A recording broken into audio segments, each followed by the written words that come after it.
નમસ્કાર વિદ્યાર્થી મિત્રો, ગુડ મોર્નિંગ। ગયા લેક્ચરની અંદર આપણે પર્ણની રચના અને પર્ણના પ્રકારોની સમજૂતી મેળવી હતી। પર્ણની રચના એની અંદર આપણે જોઈ ગયા હતા કે પર્ણ છે એની અંદર પર્ણપત્ર, પર્ણફલક એટલે કે પર્ણપત્ર કે પર્ણફલક, પર્ણદંડ અને જે પર્ણ છે એની અંદર પર્ણતલ આવા ભાગો જોવા મળતા હતા। પર્ણના પ્રકારોની આપણે વાત કરી ગયા હતા। આજના આપણા ટોપિકની અંદર આપણે જે ચર્ચા કરવાની છે એ છે પર્ણ વિન્યાસ। તો પર્ણ વિન્યાસ એટલે શું એની આપણે ચર્ચા કરવાની છે। વિન્યાસ એટલે ગોઠવણી, વિન્યાસ એટલે ગોઠવણી, પર્ણ વિન્યાસ એટલે પર્ણોની ગોઠવણી। હવે પર્ણો ક્યાં આવેલા હોય તો કે પર્ણો એ પ્રકાંડ ઉપર અથવા તો પ્રકાંડની શાખા ઉપર આવેલા હોય। તો એટલા માટે પર્ણ વિન્યાસ એટલે શું થાય તો એની વ્યાખ્યા એમ થશે કે પ્રકાંડ અથવા તો એની શાખાઓ ઉપર પર્ણની ગોઠવણીને પર્ણ વિન્યાસ તરીકે ઓળખવામાં આવે છે। તો આપણે પહેલા એ વ્યાખ્યા લખીએ કે પર્ણ વિન્યાસ કોને કહેવાય। પ્રકાંડ કે શાખા પર પર્ણોની ગોઠવણીને શું કહેવામાં આવે છે? પર્ણ વિન્યાસ તરીકે ઓળખવામાં આવે છે। હવે આ પર્ણ વિન્યાસ એ મુખ્યત્વે ત્રણ પ્રકારનો જોવા મળે છે। એટલે પર્ણ વિન્યાસ એ કેટલા પ્રકારનો જોવા મળે છે? આપણને ત્રણ પ્રકારનો જોવા મળે છે।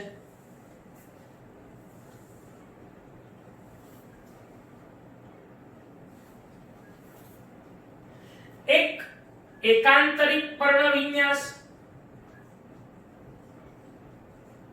એકાંતરિક પર્ણ વિન્યાસ, બીજો સન્મુખ પર્ણ વિન્યાસ અને ત્રીજો ભ્રમિરૂપ અથવા તો એને કહેવાય છે ચક્રાકાર પર્ણ વિન્યાસ। બરાબર।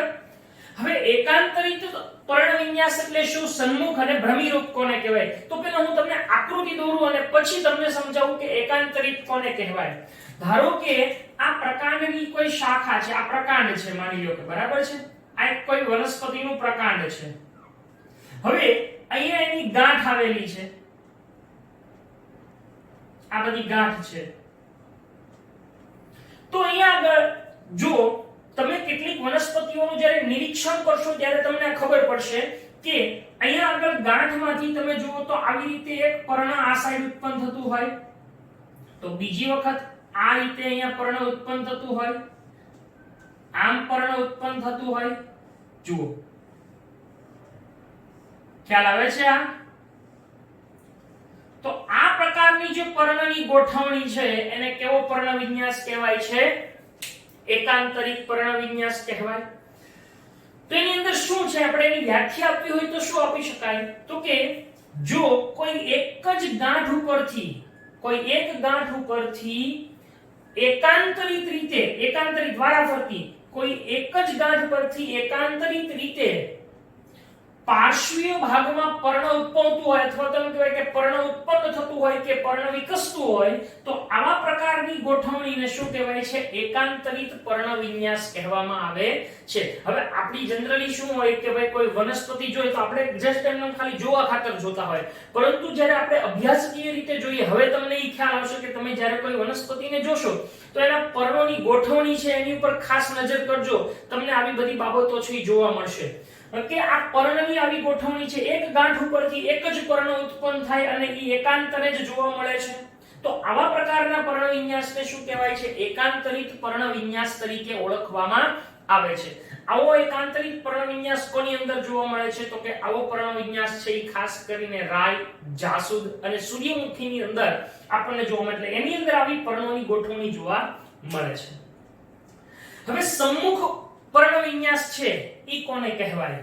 તો સમ્મુખ પર્ણ વિન્યાસની અંદર આપણે બે પ્રકારો આવે છે। આપણી ટેક્સ્ટ બુકની અંદર એક જ પ્રકારની ચર્ચા કરેલી છે અહીંયા, એટલે એવા કોઈ પ્રકાર નથી કીધા, પણ આપણે અહીંયા આગળ થોડી વધારે સમજૂતી મેળવીએ તો આ કોઈ પ્રકાંડ છે, આ એની ગાંઠ છે।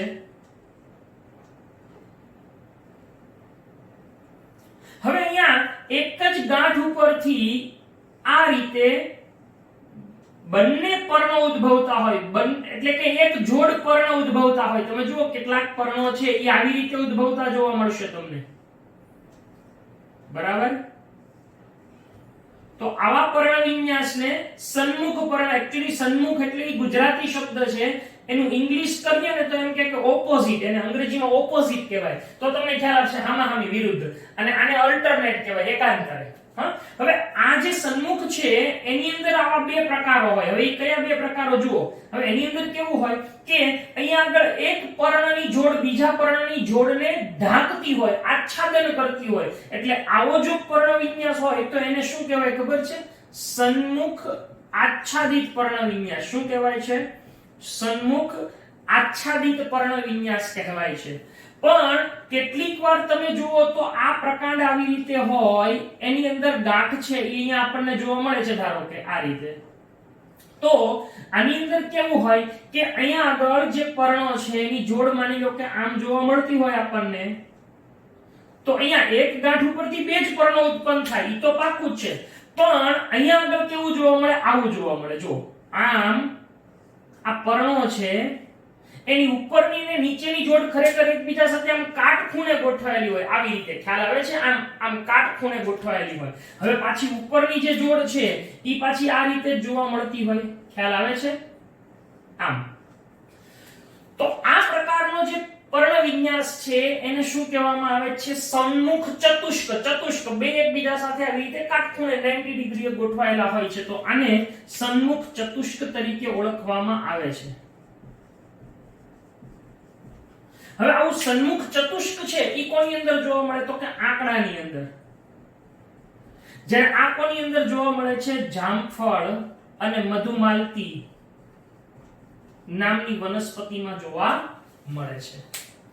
તો હવે આપણે એકાંતરિત અને સન્મુખ છે એ એકદમ સ્પષ્ટ રીતે સમજી ગયા કે એક ગાંઠ ઉપરથી એક જ પર્ણ ઉદ્ભવે તો એ એકાંતરિત, અને એક ગાંઠ ઉપરથી બે પર્ણ એટલે કે એક જોડ પર્ણ ઉદ્ભવે તો એ સન્મુખ. હવે એમાં બે પ્રકાર છે. સન્મુખ આચ્છાદિત કે જેમાં એક જોડ બીજી જોડને ઢાંકતી હોય તો એને આચ્છાદિત કહેવાય, આચ્છાદન કરે. અને અહીંયા આગળ બે કાટખૂણે એટલે કે આવી રીતે ગોઠવાયેલી હોય, એકબીજાને ઢાંકતી ન હોય તો એને સન્મુખ ચતુષ્ક કહેવામાં આવે છે. હવે ભ્રમિરૂપ કોને કહેવાય? તો કે જો કોઈ પ્રકાંડ છે એની ઉપર અહીંયા એક ગાંઠ છે અને એક જ ગાંઠમાંથી બે કે તેથી વધારે પર્ણો, યાદ રાખજો, બે કે તેથી વધારે પર્ણો છે એ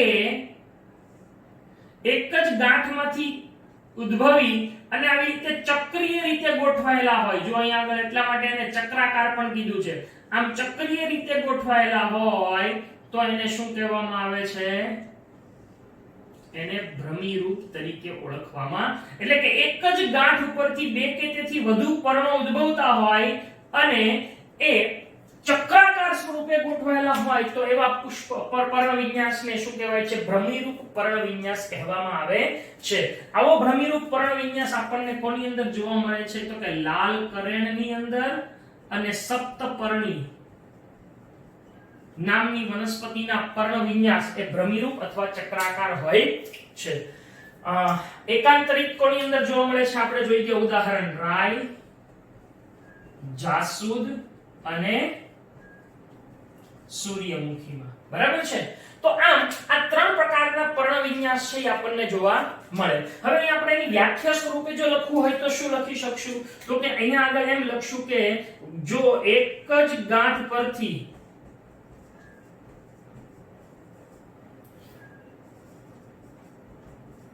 એકાંતરે એક જ પર્ણ છે ઈ વિકસે તો તેને શું કહેવાય છે? એકાંતરિત પર્ણ વિન્યાસ કહેવાય છે. જ્યારે સન્મુખ પર્ણ વિન્યાસ કોને કહેવાય? એક જ ગાંઠ પરથી શું થશે? એક જોડ પર્ણો ઉદ્ભવે અથવા વિકસે તેને શું કહેવામાં આવે છે? સન્મુખ. અને એક ગાંઠ પરથી બે થી વધુ પર્ણો, જો અહીંયા બે થી વધુ હોય, બે થી વધુ પર્ણો એ કેવી રીતે ગોઠવાય? ચક્રાકારે ગોઠવાય તેને કેવો પર્ણવિન્યાસ કહેવાય છે? ભ્રમિરૂપ કહેવાય છે. તો ખાસ કરીને તમારા બધા ઉદાહરણો યાદ રાખવાના છે. હવે મિત્રો એક ખાસ ધ્યાન રાખજો, મેં તમને આ પ્રકરણ શરૂ થયું ત્યારે કીધું હતું કે આ પ્રકરણ મુખ્યત્વે યાદ શક્તિ આધારિત છે, યાદ રાખવાનું છે. ઘણી વખત એવું થશે કે તમને આ ઉદાહરણો એકબીજામાં મિક્સ થઈ જશે, તમને જ્યારે તમે એક્ઝામ દેવા બેઠા હોય ત્યારે તમને કન્ફ્યુઝન થાય કે આનું કયું ઉદાહરણ. એટલે ખાસ આ બધા જે તમે પાકું કરો છો ત્યારે એને લખીને પાકું કરજો, તો જ તમને વધારે યાદ રહેશે. કારણ કે મોસ્ટ ઓફ આ બધા નામ જ આપણે યાદ રાખવાના છે. આવા આપણને નીટ ની અંદર કે બીજી કોઈ કોમ્પિટિટિવ એક્ઝામ આપણે આપીએ તો એની અંદર ગુજસેટ ની અંદર કેવા કોઈ આવા પ્રશ્નો આમાંથી જ પૂછાતા હોય, મુખ્યત્વે ઉદાહરણો જ આપણને વધારે પૂછાતા હોય છે. તો ત્યારે આ ઉદાહરણો ખાસ યાદ રાખવા માટે લખીને પાકું કરવું. તો આ થઈ ગયું પર્ણની ગોઠવણી, પર્ણ વિન્યાસ. હવે પછીની જે વાત આપણે ભણવાની છે પર્ણના રૂપાંતરણો. આપણે જાણીએ છીએ કે પર્ણ છે એ મુખ્યત્વે તો પ્રકાશ સંશ્લેષણનું કાર્ય કરે છે, કે પર્ણનું મુખ્ય કામ પ્રકાશ સંશ્લેષણ. પરંતુ આ પ્રકાશ સંશ્લેષણની સાથે સાથે પણ પર્ણની અંદર બીજા કેટલાક વિશિષ્ટ કાર્યો જોવા મળે. આપણે કેમ પ્રકાંડની અંદર વિશિષ્ટ કાર્યો જોયા હતા, એમ પર્ણ પણ આવા વિશિષ્ટ કાર્યો છે એ કરતું હોય છે. તો એવા પર્ણના વિશિષ્ટ કાર્યો અથવા તો જેને આપણે પર્ણના રૂપાંતરણો કહીએ છીએ, હવે એની આપણે ચર્ચા કરવાના છીએ. તો જોઈએ પર્ણના રૂપાંતરણો.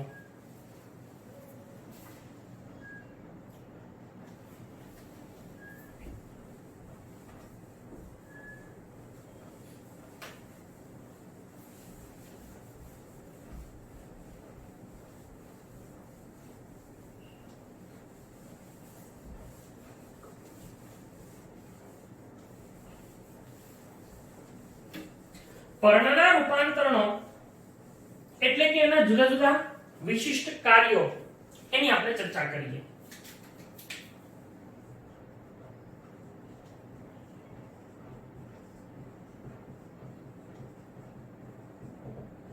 અથવા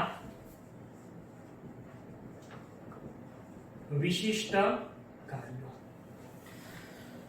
પર્ણનું મુખ્યત્વે કાર્ય પ્રકાશ સંશ્લેષણનું છે, તેમ છતાં એ બીજા અન્ય કાર્યો કરવા માટે એ પોતે રૂપાંતરિત થાય છે, જેને પર્ણના રૂપાંતરણો તરીકે ઓળખવામાં આવે છે. તો હવે પર્ણના રૂપાંતરણો કયા કાર્યો માટે રૂપાંતરિત થાય છે? તેના મુખ્યત્વે કાર્યોમાં પહેલું કાર્ય છે આધાર કે આરોહણ માટે.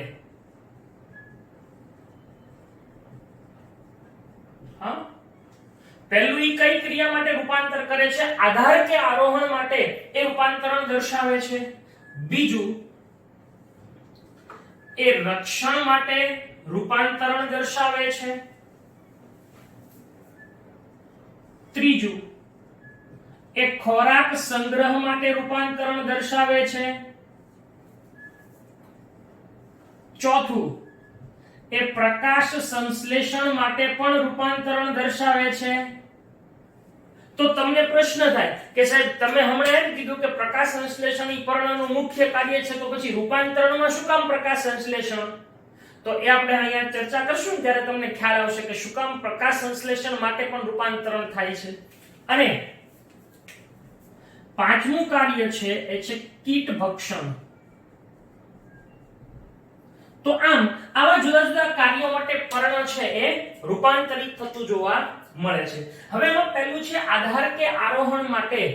આપણે જોઈએ આરોહણ એટલે અન્ય વનસ્પતિ ઉપર એ સૂત્ર સ્વરૂપે વીંટળાય અને આધાર મેળવી અને વનસ્પતિ છે એને ટટ્ટાર રાખવાનું કામ કરતી હોય છે. તો આ પર્ણો છે એવા આધાર કે આરોહણ માટે શું કાર્ય કરે? તો કે એ સૂત્રો, જેને આપણે સૂત્ર કહીએ, સૂત્રાંગો જેવા એ સૂત્રોનું ની રચના કરે છે. હવે અહીંયા આગળ આપણને માત્ર એક જ ઉદાહરણ આપ્યું છે, પણ હું થોડું તમને નીટના પોઈન્ટ ઓફ વ્યૂ થી અલગ અલગ ઉદાહરણો અહીંયા આપું છું. તો એક તમારે ખાસ યાદ રાખવાના છે કે એમાં સૌથી પહેલું આવશે કે કંકાસણી. આ વનસ્પતિનું નામ છે.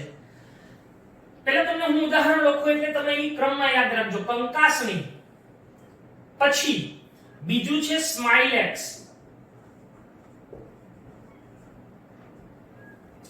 ત્રીજું છે નખવેલ અને ચોથું છે વટાણા.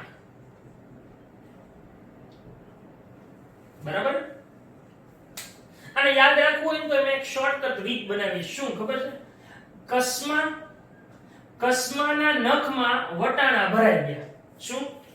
કસ્માના નખમાં વટાણા ભરાઈ ગયા. એટલે આ આધાર કે આરોહણ માટેના ઉદાહરણો તમને યાદ રહી જાય. બરાબર છે? ફરીથી શું આપણે બનાવ્યું સૂત્ર? કસ્માના નખમાં વટાણા ભરાઈ ગયા. બરાબર?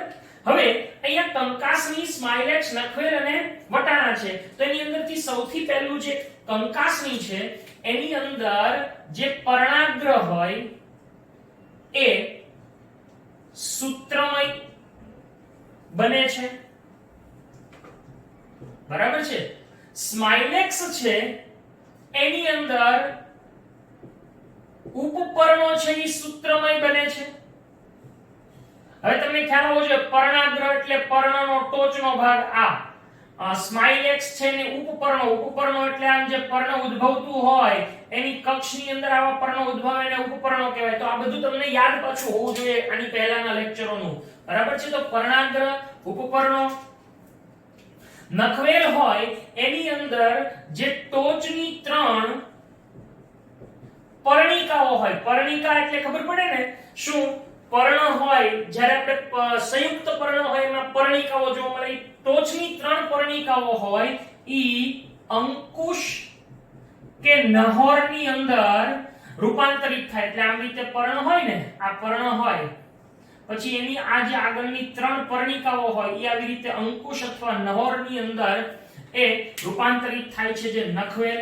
અને વટાણાની અંદર શું હોય? તો કે વટાણાની અંદર મુખ્યત્વે જે સંયુક્ત પર્ણો હોય એની પર્ણિકા એ કેવી બને છે? સૂત્રમય બને છે. હા, સંયુક્ત પર્ણોની પર્ણિકા છે એની ટોચ એ સૂત્રમય બને છે. તો આમ આ બધા જે સૂત્રો છે એ આવા સૂત્રમય બનવાથી આ એક પ્રકારના સૂત્રો છે. તો આ રીતે આમ સૂત્રમય બનવાથી શું થાય છે? કોઈની સાથે આધાર દ્વારા એ જોડાઈ શકે છે. તો તમારે આ બધા ઉદાહરણો યાદ રાખવાના છે. રક્ષણનું કાર્ય. હવે સામાન્ય રીતે પર્ણ છે એ બહુ મોટી સંખ્યામાં હોય છે. આપણે જાણીએ છીએ કે જે ચરતા પશુઓ હોય એ ખોરાક તરીકે મોસ્ટલી પર્ણ ખાતા હોય છે. તો એવા ચરતા પશુઓથી રક્ષણ મેળવવા માટે કેટલીક વનસ્પતિઓના પર્ણો છે એની અંદર રક્ષણ માટે કાંટાઓનું રૂપાંતરણ થયેલું. એટલે રક્ષણ છે એ કેવી રીતે થતું હોય છે? તો કે જે પર્ણ હોય એનો ભાગ, અમુક ભાગ છે કે સમગ્ર પર્ણ છે એ તીક્ષ્ણ કંટકમાં રૂપાંતરિત થતું હોય છે, જેને શું કહેવાય છે? રક્ષણનું કાર્ય કરે છે. ખાસ કરીને બાવળ અને બોરડીની અંદર.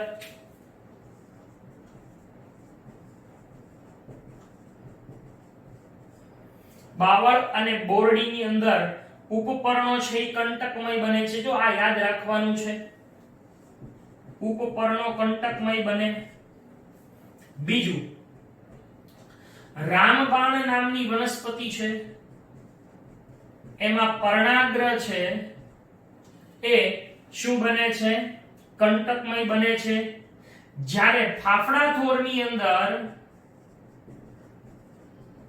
સમગ્ર પર્ણ છે, આખું પર્ણ જોયું કે ફાફડા થોર મોટું પાન અવળું હોય, સમગ્ર પર્ણ છે એ બધા શેમાં ફેરવાય છે? કંટકમાં ફેરવાય છે. ઓકે, તો આ રીતે કંટકમાં રૂપાંતર પામી અને રક્ષણનું કાર્ય કરે છે. આપણને ટેક્સ્ટ બુકમાં ઉદાહરણ આપ્યા છે, હું સ્ટાર કરી દઉં. એક જ ઉદાહરણ છે ફાફડા થોર. આની અંદર આપણને એક જ ઉદાહરણ આપ્યું છે વટાણાનું. બરાબર છે? બાકીના આપણે વધારાના યાદ રાખવાના છે. હવે છે ખોરાક સંગ્રહ. તમે જુઓ, મૂળ છે એ ખોરાકનો સંગ્રહ કરતું હતું. બરાબર છે? ગાજર ને બીટ ને એના સ્વરૂપે, એમ પછી પ્રકાંડ છે એ હળદરના સ્વરૂપે, એમ અહીંયા આગળ ખોરાકનો સંગ્રહ કોણ કરે? તો કે ડુંગળી અને લસણ. આપણે જે ડુંગળી ખાઈએ છીએ, જે એના એક એક પડ છે એ ખરેખર પર્ણ છે. એ પર્ણની અંદર ખોરાકનો સંગ્રહ કરે છે. અને લસણ છે એ બંનેમાં પર્ણ હોય, દળદાર બને, જાટા બની અને ખોરાકનો સંગ્રહ કરતા હોય છે. એટલે માત્ર એની અંદર એટલું જ યાદ રાખવાનું છે કે ડુંગળી અને લસણમાં શું હોય છે? પર્ણો હોય ઈ દળદાર બની અને ખોરાકનો સંગ્રહ કરે છે. એ દળદાર બનીને ખોરાકનો સંગ્રહ કરે છે. હવે આવે છે પ્રકાશ સંશ્લેષણ. બરાબર. હવે તમને મેં કીધું એ પ્રમાણે તમને પ્રશ્ન થાય કે મેં શરૂઆતમાં કીધું કે પર્ણનું મુખ્ય કાર્ય જ પ્રકાશ સંશ્લેષણ છે, તો અહીંયા ઈ રૂપાંતરણ માટે શું કરે? તો યાદ રાખજો મિત્રો કે સામાન્ય રીતે પર્ણનો કયો ભાગ છે એ પ્રકાશ સંશ્લેષણ કરે છે? તો કે પર્ણનું જે પર્ણફલક છે કે પર્ણપત્ર છે એ જ પ્રકાશ સંશ્લેષણ કરે. પરંતુ અહીંયા આગળ પર્ણપત્ર કે પર્ણફલક પ્રકાશ સંશ્લેષણ ન કરતું હોય, પરંતુ એની સિવાયના કેટલાક પર્ણના ભાગો હોય ઈ જો પ્રકાશ સંશ્લેષણ કરતા હોય, એટલા માટે અહીંયા આગળ શું આપ્યું છે? એટલા માટે ઈ પ્રકાશ સંશ્લેષણની એક વિશિષ્ટ રચના છે. તો હવે યાદ રાખજો કે આ કેટલીક વનસ્પતિમાં પર્ણપત્ર સિવાયના ભાગો છે એ શું કરતા હોય છે? પ્રકાશ સંશ્લેષણ કરવા માટે રૂપાંતરિત થતા હોય છે. હવે એવા આપણને બે ઉદાહરણો છે. એક છે વટાણા અને બીજું એ છે ઓસ્ટ્રેલિયન બાવળ.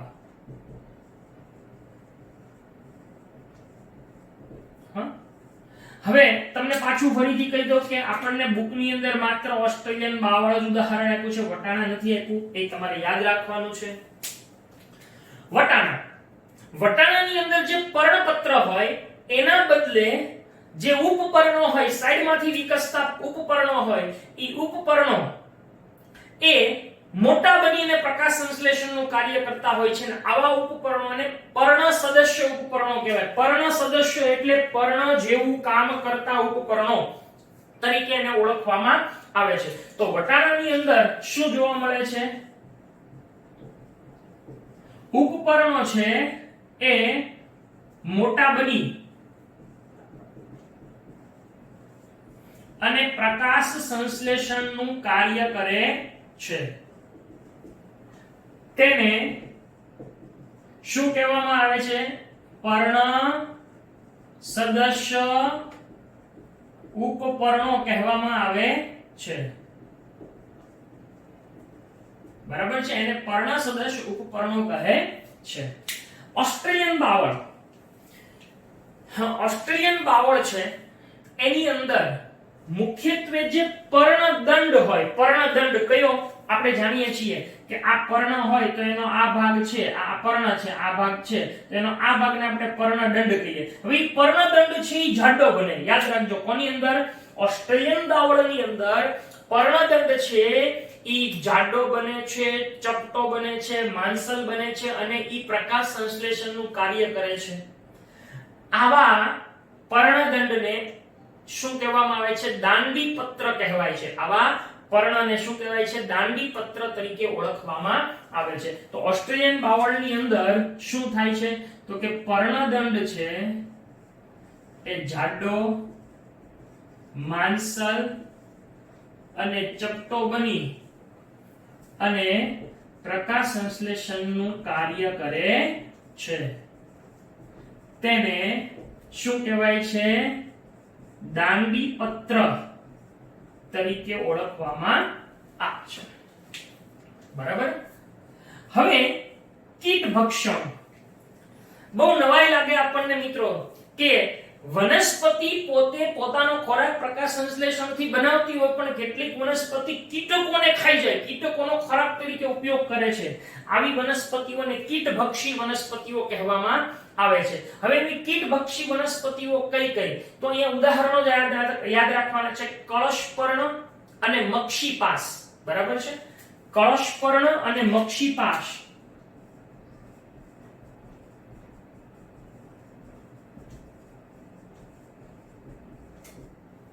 જેને વિનસ ફ્લાય ટ્રેપ કહેવાય છે. મક્ષીપાસ અને કળશપર્ણ છે એની અંદર પર્ણો છે ઈ રૂપાંતરિત થયેલા હોય છે અને એક કીટકોનો ખોરાક તરીકે ઉપયોગ, કીટ ભક્ષણ માટે, ખાસ કરીને એ કીટકોથી રક્ષણ મેળવવા માટે આવું કરતા હોય છે. આ ઉપરાંત એક બીજી ઉદાહરણ જે વધારાનું આપું છું છે અર્કઝવર નામની અર્કઝવર છે. એનું પર્ણ એ કેવું બને છે? ફુગ્ગામય બને છે. કેવું બને છે? ફુગ્ગામય બને છે. અને એ ફુગ્ગામય બને એની અંદર કીટક છે ઈ ઉતરતું હોય છે અને એમાંથી ખોરાક તરીકે વપરાય છે. તો આમ આ કીટભક્ષણનું પણ એ વિશિષ્ટ કાર્ય કરે છે.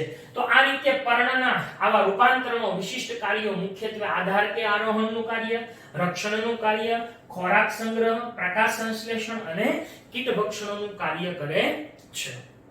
તો અહીંયા પર્ણની સંપૂર્ણ રચના એ અહીંયા પૂર્ણ થાય છે. આના પછીનો જે આપણે ટોપિક જોવાનો છે એ છે પુષ્પ વિન્યાસ. જેમ આપણે પર્ણ વિન્યાસ જોઈ ગયા એમ જ હવે બીજી એક વાત છે પુષ્પ વિન્યાસ. પુષ્પની ગોઠવણી, પ્રકાંડ ઉપર કે શાખા ઉપર જે પુષ્પ ગોઠવાય એને પુષ્પ વિન્યાસ તરીકે ઓળખીએ છીએ. તો હવે આપણે પુષ્પ વિન્યાસ વિશેની ચર્ચા કરીએ.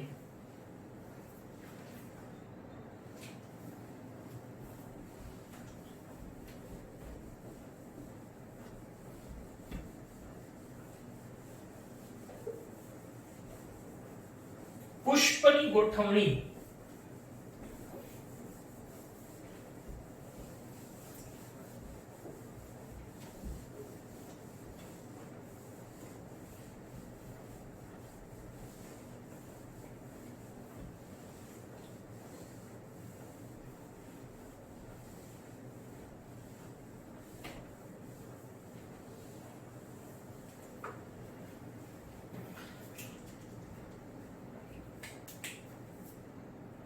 આપણો ટોપિક છે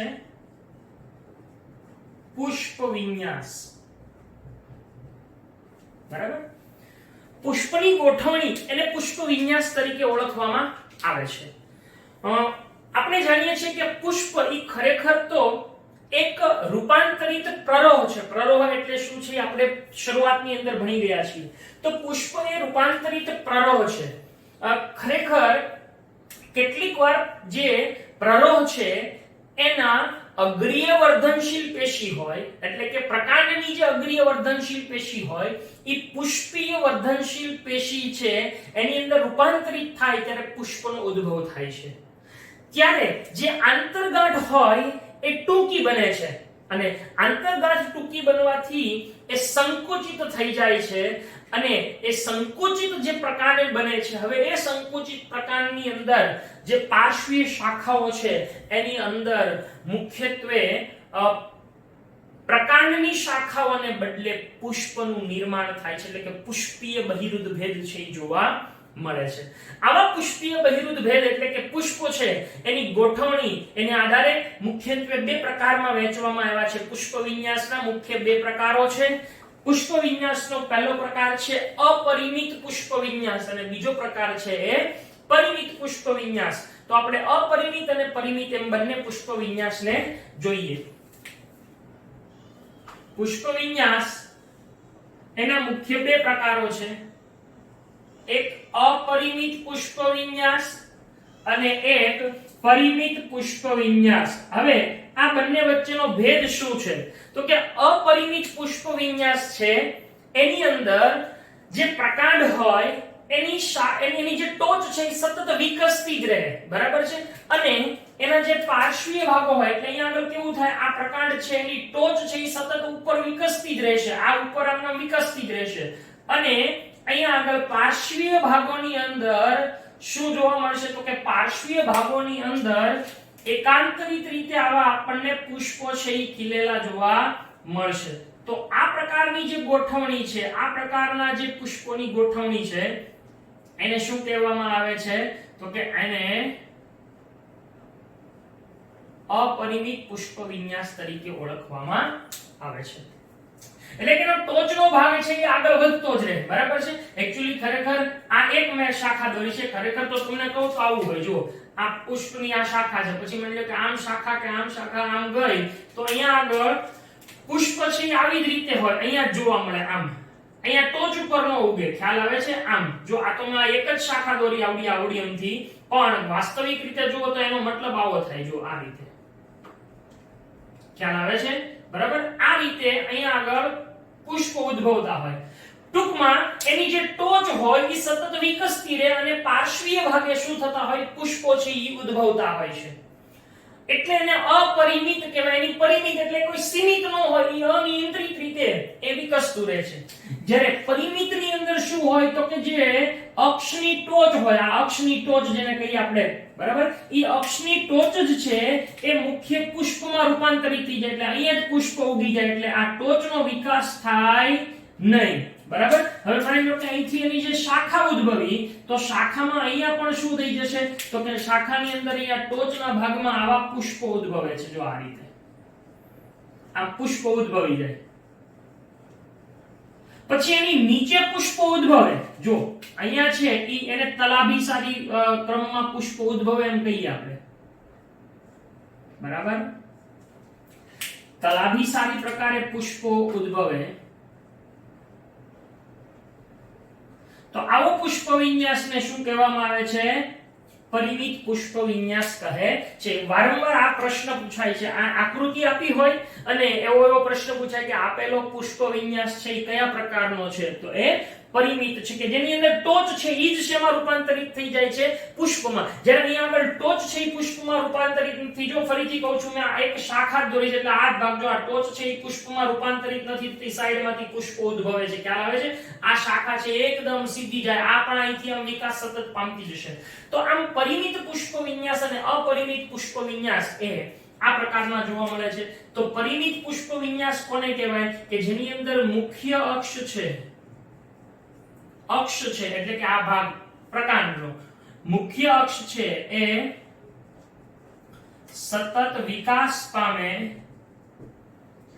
અને અગ્રાભિવર્ધી ક્રમમાં એકાંતરિત રીતે પુષ્પો છે એ ગોઠવાયેલા હોય તેને શું કહેવામાં આવે છે? અપરિમિત. હવે અગ્રાભિવર્ધી ક્રમ એટલે આમ અહીંથી આમ જતું જાય, અહીંયા નીચે, પછી અહીંયા ઉપર, આમ નીચેથી ઉપર તરફ જાય, એને અગ્રાભિવર્ધી ક્રમમાં કહેવાય છે. જ્યારે અહીંયા આગળ શું હોય તો કે જે અક્ષ છે એ એનો વિકાસ અથવા તો એને આપણે કહીએ કે એની વૃદ્ધિ છે એ કુંઠિત થાય છે. એકચ્યુઅલી વૃદ્ધિ જ આપણે શબ્દ વાપરશું. એની વૃદ્ધિ છે એ કુંઠિત થાય છે.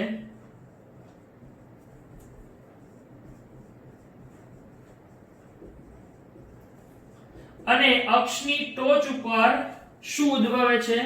પુષ્પ ઉદ્ભવે. અને તે તલાભિસારી ક્રમમાં ગોઠવાય છે અથવા તો વિકસે છે એમ પણ કહી શકીએ.